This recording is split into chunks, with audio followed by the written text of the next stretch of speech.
Welcome to Trendy Flix, your ultimate destination for the latest in movies, TV shows, and streaming trends. Subscribe now and stay ahead of the entertainment curve. Bill Maher urges Kamala Harris to stand up to an extremist on the Democratic side. Sister Souljah moment.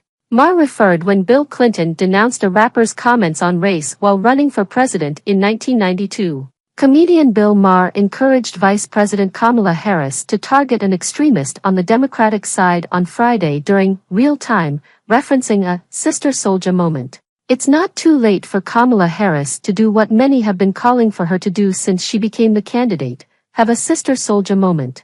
And if you weren't around in 1992, let me tell you what a Sister Souljah moment means. It's when you earn cred with the middle-of-the-road voters by standing up to an extremist in your own coalition, he said, referencing when former President Clinton had denounced the rapper and activist's remarks about race while he was running for president.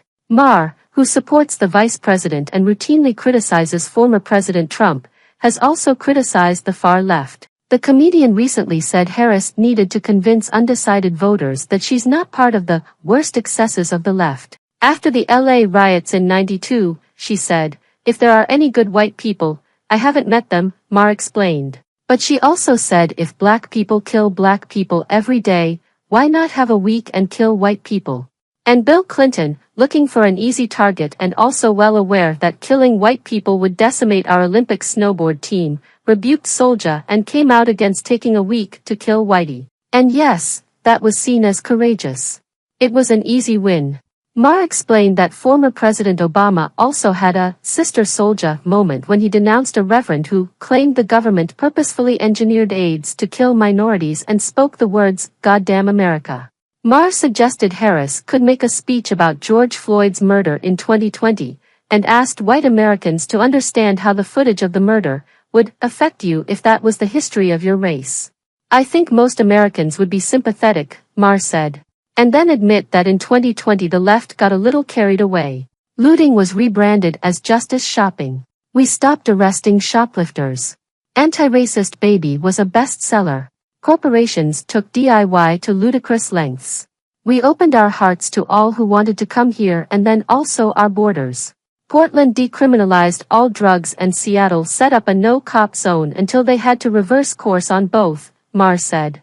When Kamala says, "We're not going back," the undecided voter thinks, "No, I don't want to get on the short bus back to Trump Town, but I also don't want to go back to 2020. Please, God, don't make me sit through another one of those corporate-mandated sensitivity training sessions," he said. When the Harris campaign launched, they got great traction by calling Trump and Vance weird. That was good. Weird was working. People are tired of weird. And ever since Donald Trump decided to dominate our lives, the Democrats' argument has been we'll restore normal. Well, if what you're selling is let's be normal again, here's an idea. Be normal. America doesn't need a revolution. It needs fixing, Maher said. Maher said during the episode that it was a mistake for Harris to not go on Joe Rogan's podcast. Maher also asked his guests, which included CNN's Van Jones and Democratic Colorado Governor Jared Polis, about Trump's stint as a fry cook at a Pennsylvania McDonald's. "I think when you have somebody who is a world-famous superstar, who's a billionaire, etc., and they do something you don't expect, it's brilliant media," Jones said, as Maher agreed. "And I think we got to acknowledge that this guy is beating the pants off of us with these so-called publicity stunts. It gets into everybody's feeds. And people who are not looking at politics will look at that. I think we just